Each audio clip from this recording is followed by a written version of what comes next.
830/24, so we're gonna install a mini split system. So we're gonna grab power from there, 6 amps of it. We're gonna run across and then somehow get the power to this area over here. And if we could, we'd rather have it installed over here. But ultimately, the mini split system is gonna live in this wall right here. And we know that there's gonna be a 2x4 here. So if that's my 2x4, then 16 inches over is gonna be another 2x4.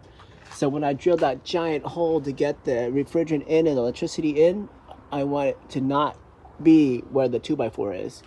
And then once we put a bracket inside, and then that will determine where for us to drill from the inside out. Once we drill inside out, then we'll have our hole coming out and we'll see it.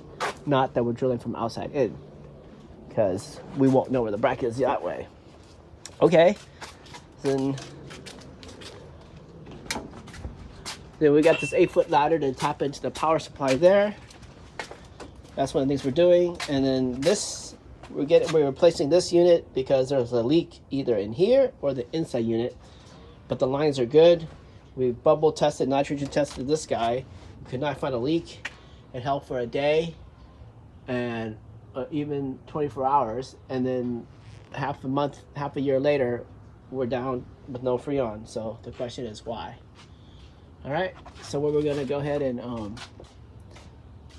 take this out and put a new one in. And the other one is gonna be a brand new reinstall.